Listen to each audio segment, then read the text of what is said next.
Apply 2 heal. Yeah, never mind, it says it right there. This is a species boom. So is this. Even though I don't know what they look like underneath the mask, this Jarkel's instinct is applied to him, so he looks something similar to this icon. Oh, and then you have the last stand trait, which both of them get. Once they get under 27 health, they'll just gain more power, which means their attacks will hit a lot harder, which means that's going to be a lot of fun for me. And this one, if you're interested, is Nimble. Just at the start of each enemy turn, you gain 1 evasion, which means you can just dodge attacks. So you won't have to worry about getting hit turn 1. Alright, let's do this. Apply 2 bleed. Get rid of the flea first.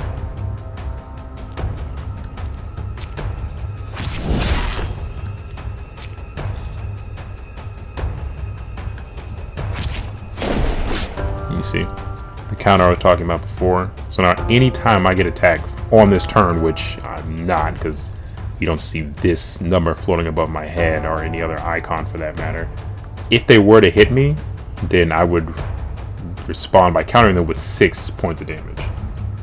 That's what that 6 next to it means.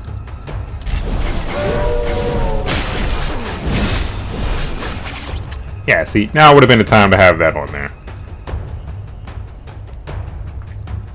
And if you're ever curious as to who's hitting you, all you have to do is just hover over the number and you'll see that red arrow. It's like, this guy's about to hit you. This guy's about to hit him. She's about to hit my dog, which is a mistake.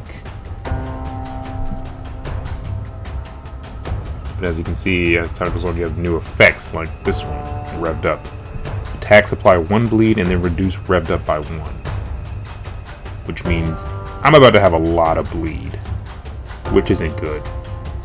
So as you can see on this one, you take damage equal to the amount of bleed that you have. So he's going to take 1. But you also see the flag. So after I get done with my moves, whoever is attacking him, which is this wealthy merchant Lily, he's going to do 8 points of damage. That is going to like take care of the rest of his panic. Because he's a flea and not, you know, a human like these two are. He's just going to run away. Now, this was applied to the thug. They wouldn't run away, they would just sit there and hope that you don't hit them while they try to recover from the fear of, you know, being beaten down. But just like with the negotiations, if I go ahead and take him out, this attack, I think will just shift over to here. So like this 5 points of damage that is coming from the guard. Let's see if I can, well, no, I probably won't have enough. See, now he's gonna die.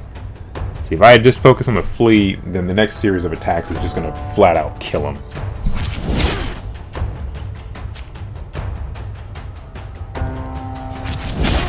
Do that, and then apply 4 defense. That'll take care of 1 of these hits.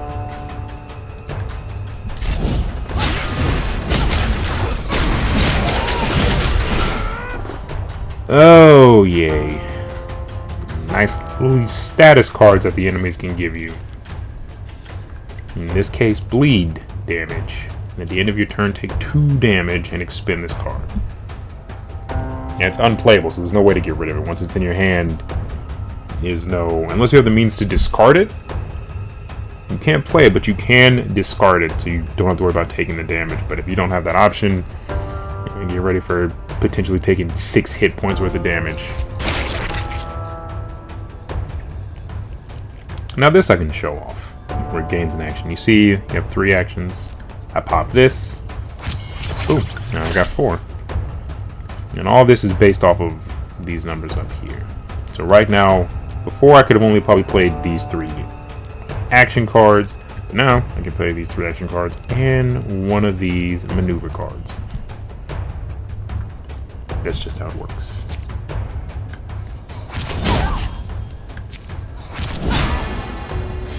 See that? Before she had the last stand on her, but after she dropped below 27, boom. Got 3 power. Ooh. Oh, and also know that these apply 4 defenses, they don't just apply to you. You can also apply them to your companions. Like in this instance, where somebody's about to try to kill my dog again. See, instead of him dying, now he's just going to run away. And I lose my dog. I should have been paying attention to that. No!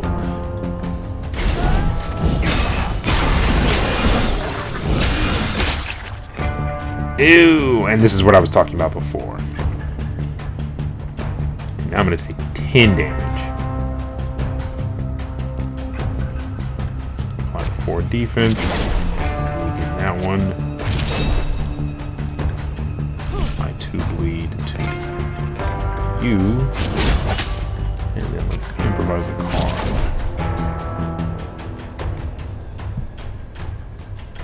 Improvise.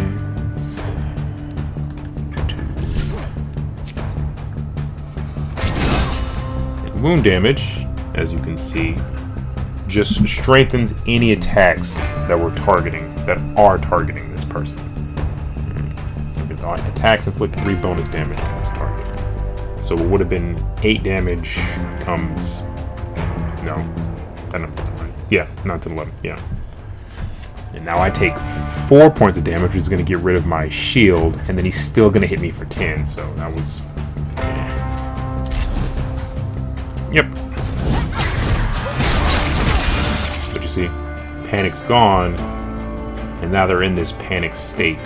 You choose to win battle if all enemies panic. Thug Lux is unable to act for 2 turns. Now, again, I could finish her off, but I'm not trying to get any negative boons, so. And there you go.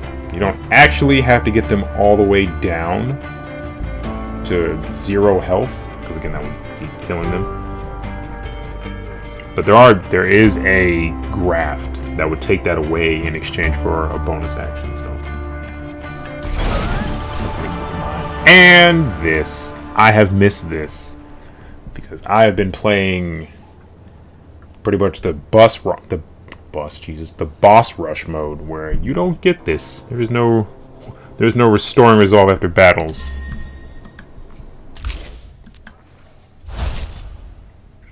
Spin up to 3 combo. Again, one of those cards where if you're not stacking combo, having it pretty much pointless because you're not getting anything useful out of it. So.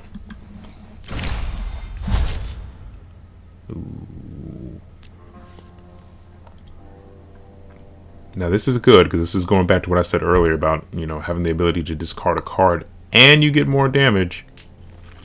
But at the same time, piercing ignores your opponent's defense, which for a good portion of these enemies is very, very good to have on you. If you could just ignore the upwards of like 20 plus defense some of these enemy types can stack, they just go straight for the heart. But I'm gonna do more damage. And again, if you just want to get rid of it, just in an attempt to balance out how many cards you have. Right now I only have 14. That's not a whole lot. You draw it 5 at a time, so you'd be running through them pretty quick. But once this number gets up to, I want to say about 25 plus, then considering something like this isn't so bad, because then, your main thing is that you're shuffling around till you get to your better cards anyway. So the fewer you have to deal with, the quicker you can get to those cards and just keep using them again and again. But yeah, we'll just do this again and discard a card in the future.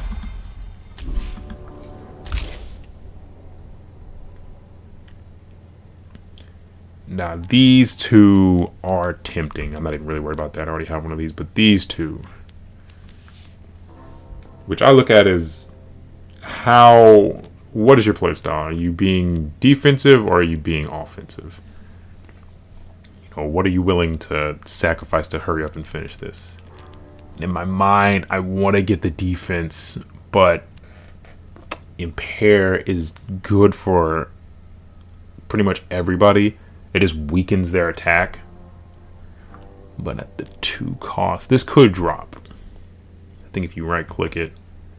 No. Yeah, this is a fun thing. If you didn't go back, right click on the card, you are shown the options that this is what you get. Once you've maxed out the experience, you have one of two options. Either you can get this one where it applies 3 impair, or this one where it does more damage, but still only applies 2. Same with this. 2 options. Either gain more defense or higher attack. Which honestly, I'm going to do this one just because. It's beneficial either way. Good job, Grifter. Take this. You earned every coin. You get paid 75 shields. It's not a whole lot. But now we get the graphs. Nice little. I don't wanna explain this. What are graphs? Pretty much just they're implants. These are things that they genetically implant into you to allow you to pull off these feats. Like your first attack, each battle applies 3 wound, or your first attack, each battle deals an extra 4 bleed, or whenever you improvise a maneuver card, you gain 2 defense.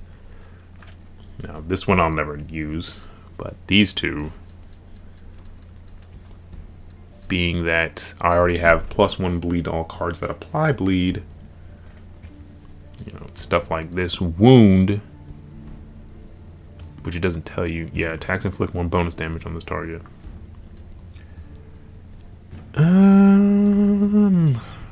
First attack each battle deals an extra 4 bleed. You want the wound. You want the wound. And there are tons and tons and tons of graphs. Like I said, I've been playing this for a good minute, so go here to this compendium, go over to graphs. These are just some of them. These are just the battle graphs. You also got the negotiation graphs. And these are just the ones that Sal gets. As you can see, I've pretty much seen most of them, just haven't installed a lot of them because I said some of them are good. Like this, gain 1 combo at the beginning of your turn. Some of them are like this. The first time you expend a card each turn, draw a card. It just, yeah. Like I said, some good, some useless. Others just, yeah. Catch-22, monkey paw kind of stuff. Okay, we have made it to night, which means this first day is almost over.